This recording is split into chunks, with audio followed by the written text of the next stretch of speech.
ஓம் Sairam. G Sairam. என் அன்பு குழந்தையே, உன்னை சுற்றி என்ன நடக்கிறது என்பதை உணர்ந்து கொள். அது புரியாமல் கேட்பவற்றையெல்லாம் செயல்படுத்தி வாழ்வில் உச்ச நிலையை அடைந்து விடலாம் என்று நினைக்கிறாய். அது சரியா தவறா என்று ஆராய்ந்து பார்க்க கூட ஏன் மறுக்கிறாய்? எதையும் தீர்க்கமாக அறிந்து கொள்ளாமல் வெளி தோற்றத்தை மட்டுமே வைத்து இப்படி கற்பனையில் வைத்துக் கொண்டிருக்கிறாய். நீ ஆசைப்படுவதை நான் குறை கூறவில்லை. ஆனால் அது நிராசையாகி மனமுடைந்து போகக்கூடாது என்பதற்காகத்தான். எந்த செயலையும் செய்வதற்கு முன் நிதானத்தோடு இரு என்று கூறுகிறேன். நம்பிக்கையும் பொறுமையும் தான் உனக்கு நல்லது செய்யும். காலதாமதமாயினும் அது நிச்சயம் நடக்கும். எனக்கு மட்டும் ஏன் எதுவும் சரியாக அமையவில்லை, என் வாழ்க்கை எப்பொழுதும் சிறப்பாக அமையும் என்ற எண்ணத்தை முதலில் விடு. உனக்கு கிடைத்த வாழ்க்கையை எண்ணி மகிழ்ச்சி கொள். ஏனெனில் உனக்கு சாதாரணமாக தோன்றும் வாழ்க்கையானது பலருக்கு கனவாக இருக்கிறது. வாழ்க்கையில் நீ உயர்ந்த நிலையை அடைய வேண்டும் என்றால் கோபத்தை குறைத்து கொள்ள வேண்டும். உதாரணத்திற்கு, ஒரு வீட்டின் அடுப்படைக்குள் பாம்பு தெரியாமல் சென்று விட்டது. உள்ளே உள்ள பாத்திரங்கள் மேல் மெல்ல ஊர்ந்து போகும்போது ஏதோ ஒரு கூர்மையான பொருளால் அதோட உடலில் சிறிது காயம் ஏற்பட்டது. உடனே கோபத்தோடு அங்கு இருந்த ஒரு கூரான பொருளை கடிக்க முயன்றது. அது கத்தி. இப்போது கத்தி அறுத்ததால் அதன் வாயிலிருந்து ரத்தம் வர ஆரம்பித்தது. பாம்புக்கு கோபம் தலைக்கேறி அந்த கத்தியை சுற்றி வளைத்துக் கொள்ளும் நோக்கத்தோடு சுத்தி இருக்க ஆரம்பித்தது. தன் பலம் முழுவதையும் சேர்த்து கடைசியில் என்ன ஆயிற்று? முழு உடலும் கத்தியால் வெட்டப்பட்டு காயமாகி ரத்தம் கொட்ட ஆரம்பித்தது. என்ன நடக்குதுன்னு புரிந்து கொள்வதற்கு முன்பே அந்த பாம்பு தனது செயலாலேயே உடல் துண்டாக்கப்பட்டு இறந்து போனது. இதேபோல் தான் நாமும் நமது வாழ்க்கையிலும் மற்றவர்கள் கிட்ட தேவையில்லாத வார்த்தைகளை உபயோகப்படுத்தி விடுகிறோம். அதன் வீரியம் நம்மையே தாக்கும் போது நாம் செய்த தவறு என்ன என்பதை உணர்ந்து விலகி போகாமல் கடினமான வார்த்தைகளை பிரயோகிக்க ஆரம்பித்து அதன் விளைவாக நமது மன நிம்மதியை இழந்து தேவையற்ற கோபம், பதட்டம், மன அழுத்தம் இவற்றால் உள்ளதையும் உடல் நலத்தையும் கெடுத்துக்கொண்டு நம்மையே இழந்து விடுகிறோம். எனவே தேவையற்ற கோபத்தை விடு. நீ இன்பமாய் வாழ்வாய். என் வார்த்தைகள் மீது நம்பிக்கை வைத்து செயல்படு. வாழ்க்கையில் நடப்பவை எல்லாம் நன்மைக்கே. உன்னை நீயே பலவீனன் என்று நினைப்பது உனக்கு பொருந்தாது. நான் ஒரு வெற்றி வீரன் என்று எப்போதும் உனக்குள்ளேயே சொல்லிக்கொள். மின்னல் வேகத்தில் உனக்குள் ஒரு புதிய மாற்றம் ஏற்படுவதை நீ காண்பாய். நம்முடைய வாழ்நாளில் அச்சம் என்பது தவிர்க்கப்பட வேண்டும். அச்சமும் பயமும் நம்முடைய முன்னேற்றத்தை தடை செய்யும். நாம் செல்லும் பாதை இருளாக இருந்தால் பயமாயிருக்கிறது என்று புலம்பி திரியாமல் அங்கு விளக்கேற்ற முயற்சிக்க வேண்டும். இல்லையெனில் வெளிச்சம் தேடி பயணிக்க துவங்க வேண்டும். தைரியமாக செயல்பட்டால் வெற்றி உறுதி. மனதில் ஏன் இவ்வளவு குழப்பம்? ஒரு இடத்தில் இப்படி நிலையில்லாமல் இருந்தால் எப்படி உன் வாழ்க்கை நீ நிம்மதியாய் வாழ்வாய்? மனதில் இருக்கும் அனைத்து பிரச்சனைகளுக்கும் காரணம் நீ. நல்லது கெட்டது என எல்லாவற்றையும் நீ குவித்து வைத்துள்ளாய். நல்ல நிகழ்வுகளை மனதில் பதிந்து இருந்தால் பிரச்சனை இல்லை. ஆனால் நீயோ எதிர்மறை நிகழ்வுகளை மனதில் பதித்து வைத்திருக்கிறாய். அதுதான் உன் எண்ணங்களையும் பாதிக்கின்றது. மறக்க வேண்டும் என்று சில விஷயங்கள் இருக்கிறது. அதுதான் உன் நிம்மதிக்கு நல்லது. இப்படி சஞ்சலம் அடைந்து இருப்பதால் தான் உன் குறிக்கோளில் நீ பயணிக்க தடுமாறுகிறாய். தெரிந்தோ தெரியாமலோ மனித உள்ளங்கள் செய்யும் தவறு இது. அதற்கு அவர்கள் சில நிகழ்வுகளை சந்தித்துதான் ஆக வேண்டும். அதற்காக பயந்து உன் வெற்றியை நோக்கிய குறிக்கோள்கள் இப்படி தடுமாறுகிறாயே.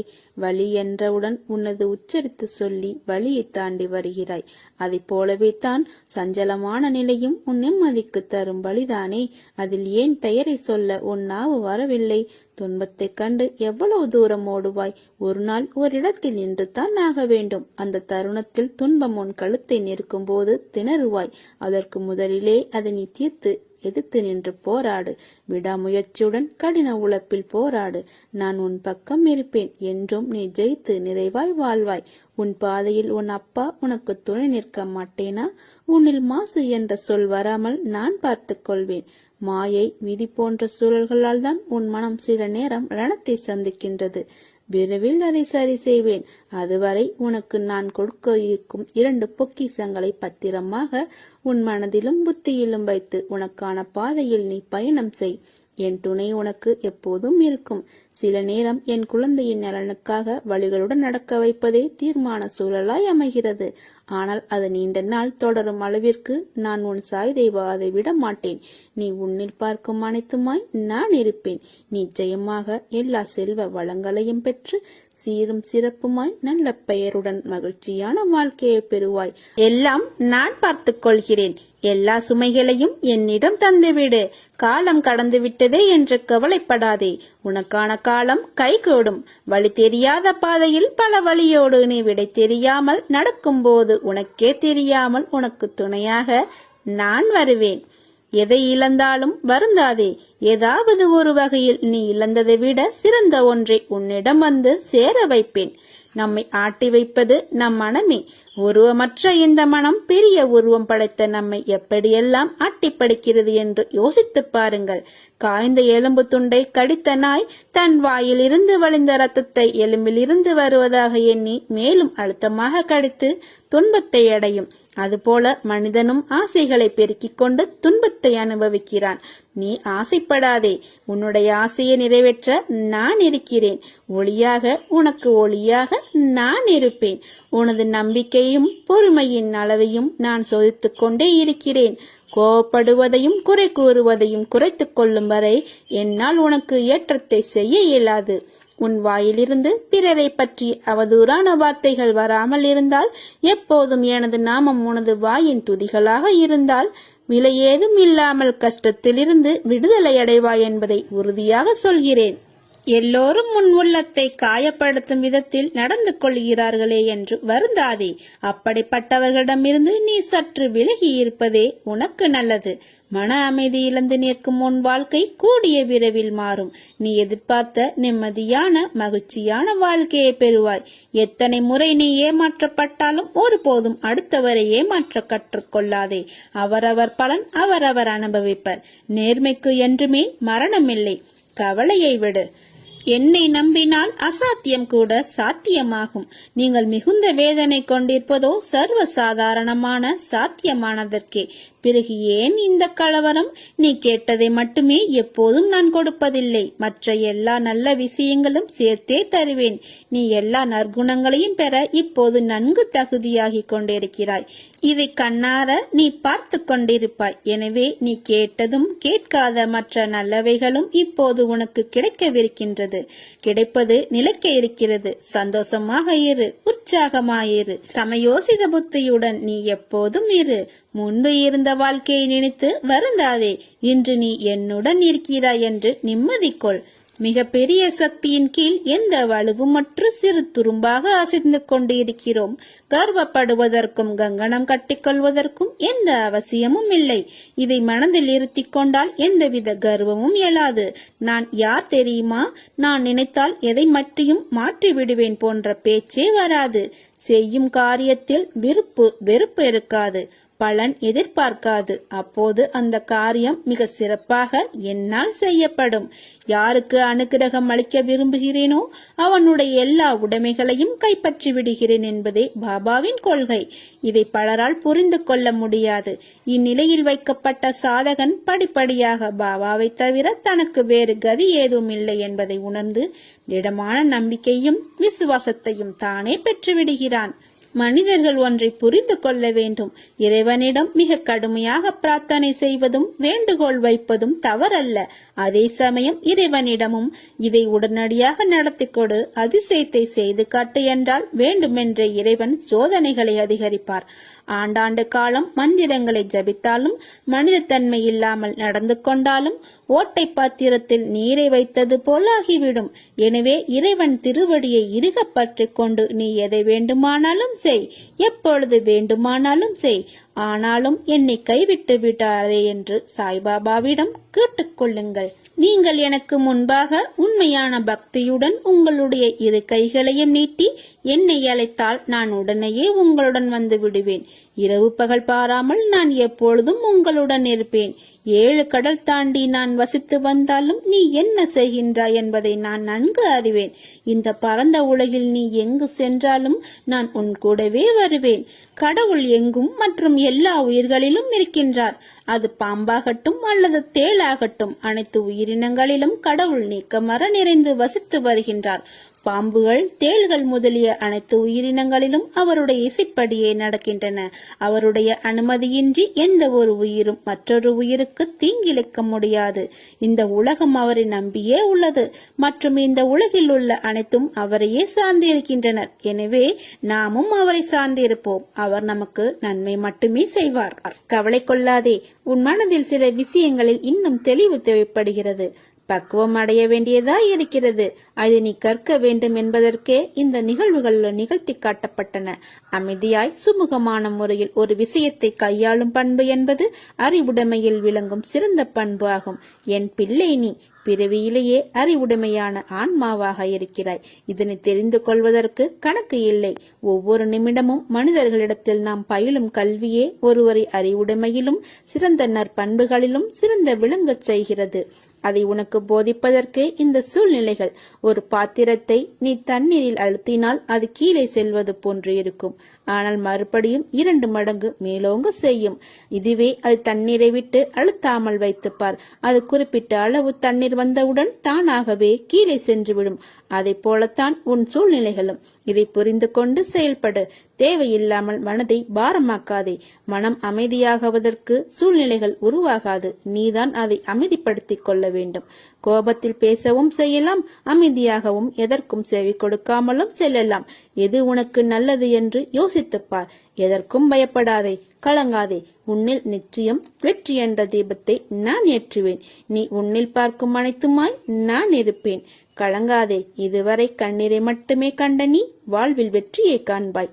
வாழ்வில் தோல்விகளை கடந்து லட்சியத்தை அடைய வேண்டுமெனில் தெளிந்த அறிவோடும் விழிப்போடும் பேராசையை நிறைமனமாகவும் சினத்தை பொறுமையாகவும் கடும்பற்றை ஈகையாகவும் முறையற்ற பால்வேட்பை கற்பாகவும் தாழ்வு மனப்பான்மையை நேர்நிறை உணர்வாகவும் வஞ்சகத்தை மன்னிப்பாகவும் தனக்கும் பிறர்க்கும் தற்காலத்திலும் பிற்காலத்திலும் அறிவிற்கும் உடல் வளர்ச்சிக்கும் வருத்தம் எழாத அளவிலும் முறையிலும் செயலாற்றினால் நிச்சயம் தடைகளை தகர்த்து வெற்றியடைந்து இன்பமாக வாழலாம்.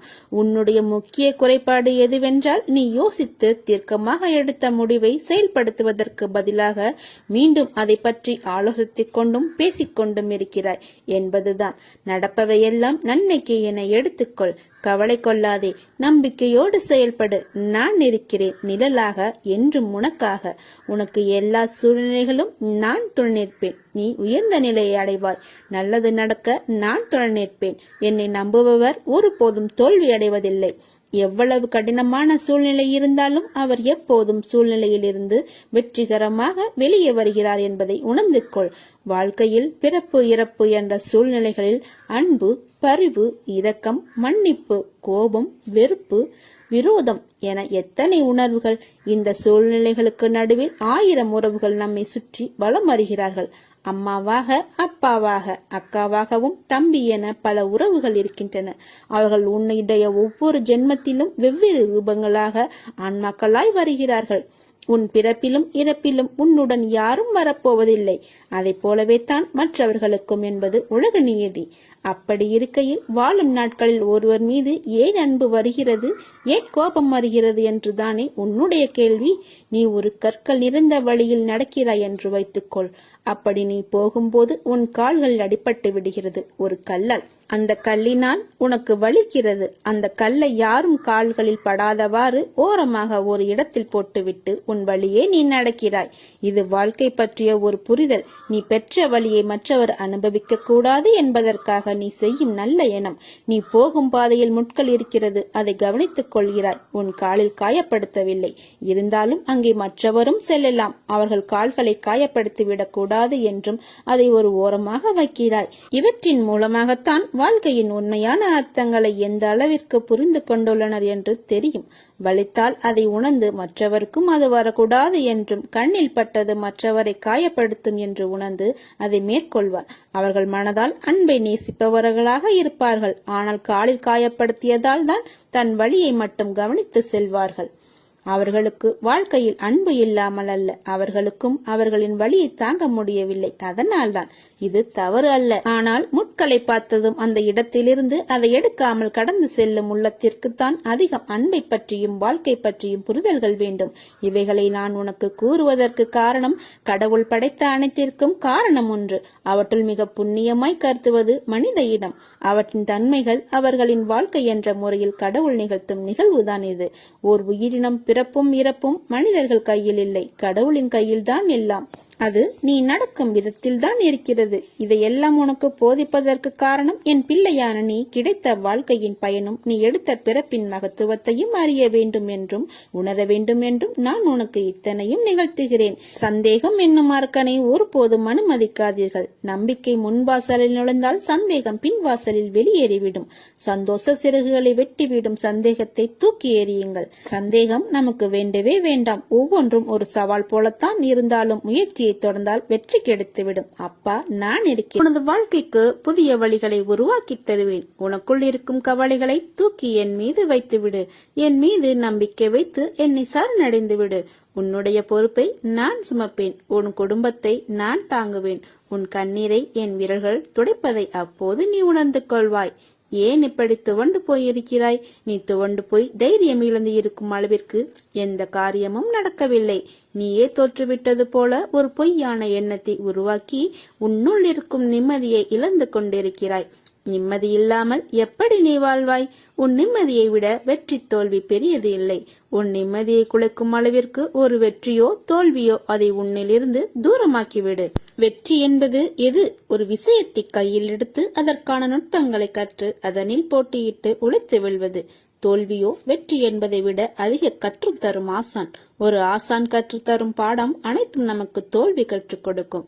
தோல்விக்கு நிறைய ரூபங்கள் இருக்கும். துரோகம், ஏமாற்றி வெல்வது என நிறைய விஷயங்கள் சேர்ந்துதான் தோல்விகள் வரும். அவைகள் உனக்கு கற்றுத்தரும் பாடமே வாழ்க்கையில் வெற்றியை மற்றும் குவிக்கும் வண்ணம் இல்லாது வெற்றியின் சாதனைகளாய் உன்னில் அமையும். தோல்வியிலும் தனிமையிலும் கற்ற பாடம் குரு போதித்த பாடங்களுக்கு ஒப்பிட்டு கூறலாம். தோல்வி என்பது வேறு தற்காலிகமாக ஒன்றில் வெற்றி அடையாததே. ஆனால் நீ மேலும் முயற்சித்தால் வெற்றி பெறலாம். தோல்வியில் தேராமல் முயலாமல் இருப்பதுதான் உண்மையான தோல்வியின் வீழ்ச்சி. இதை புரிந்து கொள். உன் அப்பா உன்னை இந்த அளவிற்கு விடவே மாட்டேன். உலகத்தில் என்ன மாறினாலும் நகன்றாலும் நான் உன்னை விட்டு எப்போதும் அகல மாட்டேன். நேரத்தில் குறிக்கும் கடிகாரத்தை பார். வாழ்வில் உன் உழைப்பு எப்படி இருக்க வேண்டும், உழைப்பின் முக்கியத்துவம் உனக்கு புரியும். அன்பு என்பது ஒருவரை நாம் நேசிப்பது மட்டுமல்ல, வெறுப்பு என்ற எதிர்மறையை மறந்து நீ நேசிக்கும் முறையில்தான் உனக்கு உன்னை சுற்றியுள்ளவர்கள் அமைவார்கள். பேதமின்றி நேசிக்க எண்ணத்தை வளர்த்துக்கொள். அது உன்னால் சில சூழ்நிலைகளில் முடியாத போது வெறுக்க நினைக்காதே. நகன்று நிற்க கற்றுக்கொள். அது உன்னை எப்போதும் சீரும் சிறப்புமாய் நிம்மதியான மகிழ்ச்சியான வாழ்க்கைக்கு வழிகாட்டும். எனக்கு சேவை செய்தும் என்னுடைய புகழை பாடியும் முழு மனத்துடன் என்னை சரணாகதி அடைபவன் என்னுடனேயே ஐக்கியமாகி விடுகிறான். நான் எனது என்னும் அகங்காரத்தை என்னுடைய பாதங்களில் சமர்ப்பிப்பதே எனக்கு செய்யும் முற்றும் முழுமையான சேவையாகும் என்பதை புரிந்து கொள். நமது மனம் இறைவன் மீது முழுமையாக படிந்துவிட்டால் தேகத்தை பற்றிய கவலை நமக்கு இருக்காது. மன உளைச்சல், அலைச்சல், துக்கம், கோபம் போன்றவை நம்மை அணுகாது. புகழ்ச்சிகளும் அவமானங்களும் நம்மை பாதிக்காது. தேகத்தால் விளையும் துன்பங்கள், சம்சார வேதனைகள் முதலியன நமக்கு துன்பமாக தெரியாது. நான் எனது என்ற அகங்கார எண்ணம் நம்மை நெருங்காது. மாயை நம்மை விட்டு விலகிவிடும். என் வார்த்தைகளின் மீது நம்பிக்கை வைத்து என் மீதே உங்கள் கவனம் திரும்பட்டும். என் மீது உங்கள் மனதை லயமாக்குங்கள். எந்த ஒரு பெருமுயற்சியும் இல்லாமலேயே உங்களை பிறவி பெருங்கடலை தாண்ட வைப்பேன்.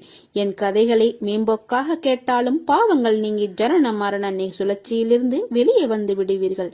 உடனே தொடங்குங்கள். என் உதவி உங்களுக்கு என்றும் உண்டு. உன் வேண்டுதல் எல்லாம் பலிக்கும். உனக்கு எல்லா சூழ்நிலைகளிலும் நான் துணை நிற்பேன். என் வார்த்தைகள் மீது நம்பிக்கை வைத்து செயல்படு. வாழ்க்கை அமைதியானதுதான். உன் மனம் மட்டும்தான் பதற்றமாக இருக்கிறது. அதை சாந்தப்படுத்தி வாழ்வில் வெற்றி பெற சில வழிமுறைகள் உள்ளது. அதை பின்பற்று. உன் வாழ்வில் வசந்த காலம் உன்னை தேடி வரும். உனக்கு உள்ள பிரச்சனைகள் எல்லாம் உன்னுடைய திறமைக்கு உட்பட்டவையே. அதை மீறிய பிரச்சனைகள் எதுவும் இல்லை. நல்ல முடிவுகள் அனுபவத்திலிருந்து பிறக்கின்றன. ஆனால் அனுபவமோ தவறான முடிவுகளிலிருந்து கிடைக்கிறது. எதையும் உயர்வாக பார்க்காதீர்கள், தாழ்வாகவும் பார்க்காதீர்கள். யாரையும் ஆராதிக்கவும் வேண்டாம், தூற்றவும் வேண்டாம். நோக்கத்தில் தெளிவும் மனதில் அமைதியும் கொண்டு நீங்கள் செயல்படும் போதுதான் நாம் விரும்பும் லட்சியத்தை அடைய முடியும். எப்போது எல்லாம் இறைவன் செயல் என நாம் உணர்கிறோமோ அப்போது நன்மையும் ஆனந்தமும் அமைதியும் நிரம்பி வழியும். உறவினராயினும் கடவுளே ஆயினும் தர்மமே மேலானது. தர்மத்திற்கு எதிராக செயல்படும் அனைவரும் ஒரு நாள் வீழ்ந்து போவார்கள். விதி வலியது. மனித உள்ளத்தின் முன் விதி பின்வாங்கும். அறியா சாதனைகள் அனைத்தும் வலிமையினால் செய்யப்பட்டவை அல்ல, விடாமுயற்சினால் தான். நீ தேடும் ஆனந்தமும் அமைதியும் உன் உள்ளேத்தான் உள்ளது. அதனை வெளியே தேடாதே, உன் உள்ளே தேடு. நல்வாழ்க்கையை அமைத்துக் கொள்ள அறிவு ஒளியை பெற உன் உள்ளத்தில் இருந்து வரும் பொறாமை, போட்டி, பேராசை, பயம் போன்ற அழுக்குகளை அகற்றி உன்னை தூய்மைப்படுத்திக் கொள்ள வேண்டும். நீ தனியாக நின்றுதான் இதை சாதிக்க வேண்டும். இதில் யாராலும் உனக்கு உதவ முடியாது. என் வார்த்தைகள் மீது நம்பிக்கை வைத்து செயல்படு. எந்த சூழ்நிலையிலும் என் மீது மாறாத நம்பிக்கை வைத்திருப்பவர்கள் நான் எப்பொழுதும் கைவிட்டதில்லை. விதர்ப்பங்களான பேச்சுகளும் செய்கைகளும் உன் முன்னர் மற்றவர்களால் நடக்கிறதா? உன் கோபம், வெறுப்பு, எரிச்சலின் உச்சத்தில் அந்த பேச்சுகளும் செய்கைகளும் கொண்டு போய் விடுகிறதா? கவலை கொள்ளாதே. உன் மனதில் சில விஷயங்களில் இன்னும் தெளிவு தேவைப்படுகிறது. உன் மனம் பக்குவம் அடைய வேண்டியதாய் இருக்கிறது. அதை நீ கற்க வேண்டும் என்பதற்கே இந்த நிகழ்வு. அமைதியாய் சுமூகமான முறையில் ஒரு விஷயத்தை கையாளும் பண்பு என்பது அறிவுடைமையில் விளங்கும் சிறந்த பண்பு ஆகும். என் பிள்ளை, நீ பிறவியிலேயே அறிவுடைமையான ஆன்மா. இதனை தெரிந்து கொள்வதற்கு கணக்கு இல்லை. ஒவ்வொரு நிமிடம் மனிதர்களிடத்தில் நாம் பயிலும் கல்வியே ஒருவரை அறிவுடைமையிலும் சிறந்த நற்பு பண்புகளிலும் சிறந்து விளங்கச் செய்யும். அதை உனக்கு போதிப்பதற்கே இந்த சூழ்நிலைகள். கலங்காதே, நான் வருவேன் உனக்காக. இதுவரை கண்ணீரை மட்டுமே கண்ட நீ இனி உன் வாழ்வில் அற்புதங்கள் காண்பாய். உன்னுடன் நான் இருக்கிறேன். நல்லதே நடக்கும். சாயிருக்க பயமேன்.